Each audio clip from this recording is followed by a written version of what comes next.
اللہ الرحمن الرحیم۔ صرف 5 منٹ کا مدرسہ قرآن و حدیث کی روشنی میں۔ سبق نمبر 2۔ نمبر 1، اسلامی تاریخ۔ حضرت خدیجہ رضی اللہ عنہا کی فضیلت و خدمات۔ ام المؤمنین حضرت خدیجہ رضی اللہ عنہا کو جو فضل و کمال اللہ تعالیٰ نے عطا فرمایا تھا اس میں قیامت تک کوئی خاتون شریک نہیں ہو سکتی۔ انہوں نے سب سے پہلے حضور صلی اللہ علیہ وسلم کی نبوت کی تصدیق کرتے ہوئے ایمان قبول کیا۔ سخت آزمائش میں آپ صلی اللہ علیہ وسلم کا ساتھ دینا، اسلام کے لیے ہر ایک تکلیف کو برداشت کرنا، رنج و غم کے موقع پر آپ صلی اللہ علیہ وسلم کو تسلی دینا، یہ ان کی وہ صفات ہیں جو انہیں دیگر امہات المؤمنین سے ممتاز کر دیتی ہیں۔ اللہ تعالیٰ نے جبرائیل امین کے ذریعے انہیں سلام بھیجا۔ خود پیغمبر صلی اللہ علیہ وسلم نے فرمایا، خدا کی قسم مجھے خدیجہ سے اچھی بیوی نہیں ملی۔ وہ اس وقت مجھ پر ایمان لائیں جب لوگوں نے انکار کیا۔ اس نے اس وقت میری نبوت کی تصدیق کی جب لوگوں نے مجھے جھٹلایا۔ اس نے مجھے اپنا مال و دولت عطا کیا جبکہ دوسرے لوگوں نے محروم رکھا۔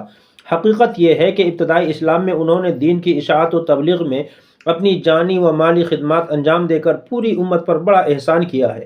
اللہ تعالیٰ انہیں اس کا بہترین بدلہ عطا فرمائے، آمین۔ سن 10 نبوی میں 65 سال کی عمر میں وفات پائیں اور مکہ کے حجون نامی قبرستان یعنی جنت المعلیٰ میں دفن کی گئیں۔ نمبر 2، حضور صلی اللہ علیہ وسلم کا معجزہ، کھجور کے درخت کا تھوڑی مدت میں پھل دینا۔ حضرت سلمان فارسی رضی اللہ عنہ ایک یہودی کے غلام تھے، اسلام قبول کرنا چاہتے تھے۔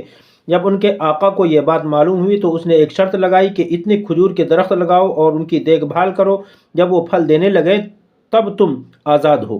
جب یہ بات رسول اللہ صلی اللہ علیہ وسلم تک پہنچی تو آپ صلی اللہ علیہ وسلم نے خود اپنے مبارک ہاتھوں سے وہ درخت لگائے، یعنی جس کی برکت سے وہ درخت صرف 1 سال کی مدت میں پھل دینے لگے، یعنی حالانکہ کھجور کا درخت اتنی کم مدت میں پھل نہیں دیتا ہے۔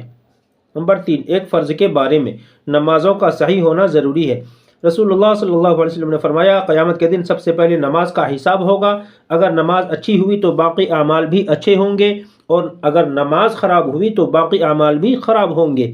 نمبر 4، ایک سنت کے بارے میں، مصیبت کے وقت کی دعا۔ جب کوئی مصیبت پہنچے یا اس کی خبر آئے تو یہ دعا پڑھے، انا للہ و انا الیہ راجعون۔ ترجمہ، ہم سب یعنی ماں، مال و اولاد حقیقت میں اللہ تعالیٰ ہی کی ملکیت میں ہے اور یعنی مرنے کے بعد ہم سب کو اسی کے پاس لوٹ کر جانا ہے۔ نمبر 5، ایک اہم عمل کی فضیلت، علم حاصل کرنے کے لیے سفر کرنا۔ رسول اللہ صلی اللہ علیہ وسلم نے فرمایا، جو شخص ایسا راستہ چلے جس میں علم کی تلاش مقصود ہو تو اللہ تعالیٰ اس کے لیے جنت کا راستہ آسان کر دیں گے۔ نمبر 6، ایک گناہ کے بارے میں، عہد اور قسموں کو توڑنا۔ قرآن میں اللہ تعالیٰ فرماتا ہے، یقیناً جو لوگ اللہ تعالیٰ سے عہد کر کے اس عہد کو اور اپنی قسموں کو تھوڑی سی قیمت پر فروخت کر ڈالتے ہیں تو ایسے لوگوں کا آخرت میں کوئی حصہ نہیں، اور نہ اللہ تعالیٰ ان سے بات کرے گا اور نہ قیامت کے دن یعنی رحمت کی نظر سے ان کی طرف دیکھے گا اور نہ ان کو پاک کرے گا اور ان کے لیے دردناک عذاب ہوگا۔ نمبر 7، دنیا کے بارے میں، دنیا پر مطمئن نہیں ہونا چاہیے۔ قرآن میں اللہ تعالیٰ فرماتا ہے، جن لوگوں کو ہمارے پاس آنے کی امید نہیں ہے اور وہ دنیا کی زندگی پر راضی ہو گئے اور اس پر وہ مطمئن ہو بیٹھے اور ہماری نشانیوں سے غافل ہو گئے ہیں، ایسے لوگوں کا ٹھکانہ ان کے اعمال کی وجہ سے جہنم ہے۔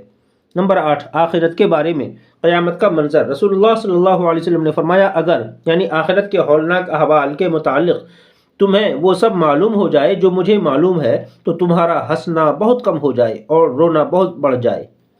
نمبر 9، قرآن سے علاج، سب سے بہترین دوا۔ رسول اللہ صلی اللہ علیہ وسلم نے فرمایا، سب سے بہترین دوا قرآن ہے۔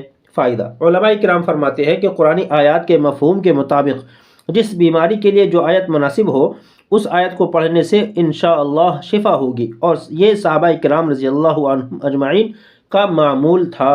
نمبر 10، نبی صلی اللہ علیہ وسلم کی نصیحت۔ رسول اللہ صلی اللہ علیہ وسلم نے فرمایا، ایسے شخص کی بد دعا سے بچو جس پر ظلم کیا گیا ہو، اس لیے کہ اس کی بد دعا اور اللہ کے درمیان کوئی آڑ نہیں ہوتی ہے۔